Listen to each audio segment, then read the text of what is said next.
Once there were two brothers. One ran away to sea. The other was elected vice president. And nothing was ever heard from either of them again. Even when President Wilson suffered a stroke, Marshall didn't take over his duties. First Lady Edith Wilson communicated the president's decisions. Many think she made them. There was good reason for the vice president to be kept at arm's length. Until 1804, they weren't chosen by the president. They were the candidate who came second in the election, a consolation prize for the runner-up. 1804 was also the year Vice President Aaron Burr shot Alexander Hamilton. And unlike when another VP, Dick Cheney, shot a guy 202 years later, it was on purpose, in a duel, and proved fatal for Hamilton. Even in the 1930s, Franklin Roosevelt was lumbered with a party rival as VP, Texan cactus Jack Garner, who famously said of the vice presidency, "Is not worth a warm bucket of piss." So irrelevant was the vice president, there wasn't even a mechanism to replace a VP before 1967 when the 25th Amendment passed. Until then, the job had been left vacant for a total of 50 years. In 1945, even though he knew he was suffering heart failure, Franklin Roosevelt didn't tell his VP, Harry Truman, anything about the Manhattan Project developing the atomic bomb. Over the White House at Washington, the flag flies at half-staff as a grief-stricken nation mourns the death of Franklin Delano Roosevelt, President of the United States. Inside, in the historic Cabinet Room, Vice President Harry S. Truman takes the oath of office as 32nd President. Truman was suddenly in charge of a war effort and the most powerful weapon ever built. Within weeks, he had to make the momentous decision to use it. The tradition of keeping VPs in the dark and at a distance continued up until the 1960s. John F. Kennedy and his VP, Lyndon Johnson, were former rivals who could basically hardly stand each other. JFK and his Attorney General brother Bobby ridiculed Lyndon Johnson and gave him very little to do. But it was Kennedy's assassination in November 1963 that started to change things. Vice President Lyndon Johnson has left the hospital in Dallas, but we do not know to where he has proceeded. When LBJ became president, he had no VP. If anything had happened to Johnson, who'd already suffered at least one heart attack by then, the Speaker of the House, John McCormack, would have become president. That was until Hubert Humphrey was elected VP in 1964. 3 years later, the 25th Amendment finally set out presidential and vice presidential succession once and for all. In the Cold War, it was clear America needed somebody not just ready to take the reins of power, but also somebody to help carry the load of governing. So when VP Spiro Agnew resigned in 1973, he was replaced by Jerry Ford. And when Nixon resigned in 1974, he was replaced by Jerry Ford, who appointed Nelson Rockefeller as his VP. And since then, VPs have grown in power and influence, more of a co-president than vice president, although recent VPs haven't got a good record of becoming president. In fact, in the past half-century, only one current or former VP has won the White House in their own right. It was George Bush in 1988. Joe Biden, who first ran for president himself that year, is hoping to join what is an elite group. So help me God.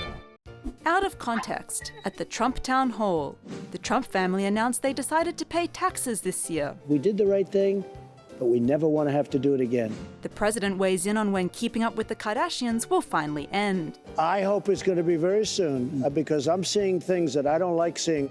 Trump promises no more Stormy Daniels scandals. Now he's discovered Pornhub. I will say this, it's wonderful to watch people over a laptop. And Trump is still upset after losing a game of musical chairs. All of a sudden they have half the number of seats. That was the Trump town hall. I don't want to do this forever.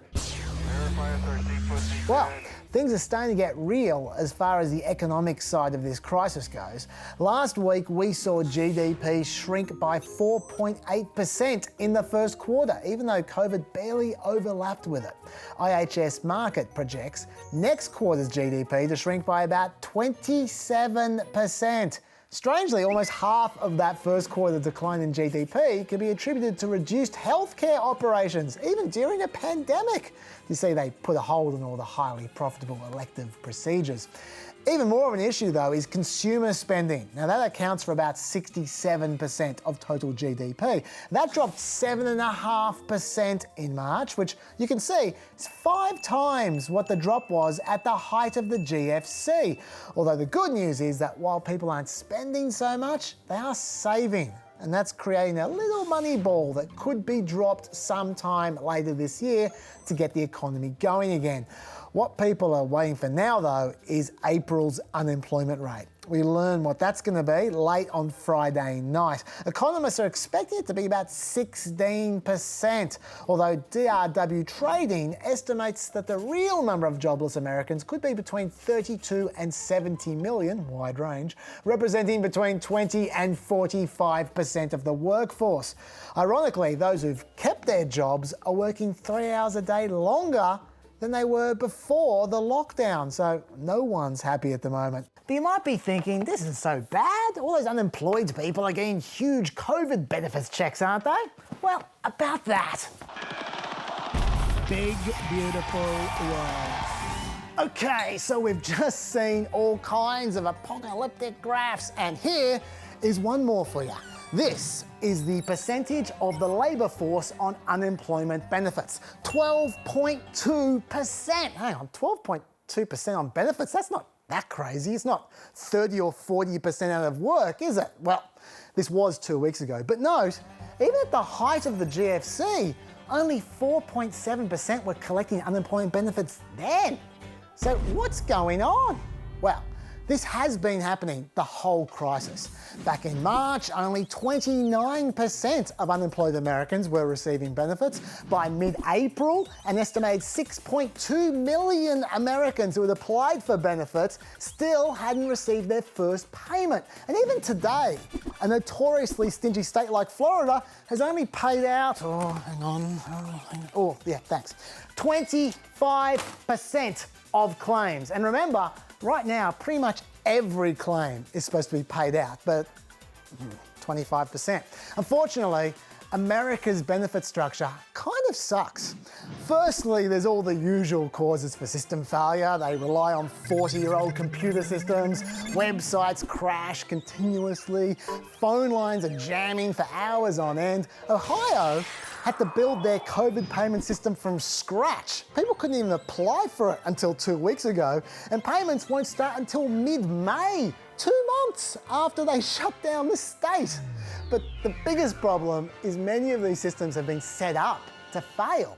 You see, in America, employers pay for unemployment insurance through state taxes. So the states try to reduce those tax rates as much as they can, usually by creating all kinds of conditions designed to stop people qualifying for benefits.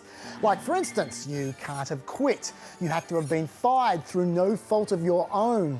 You had to have worked for most of the last 12 months. You can't be self-employed or a business owner, and you must be searching for a full-time job, not a part-time job, and you've got to be able to prove it, sometimes several times a week, through incredibly inconvenient bureaucratic methods.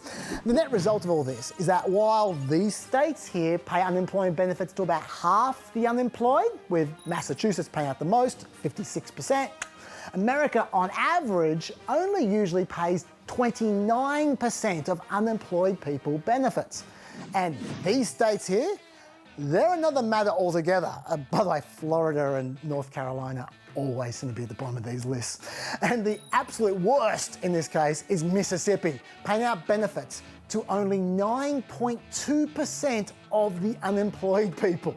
The system in these states here is built to deny claims, not to pay them. So it's hard to just change things like that when a virus hits. And it doesn't end there. Even when you can manage to get unemployment benefits in America, there's a hard limit on how long you can claim them for.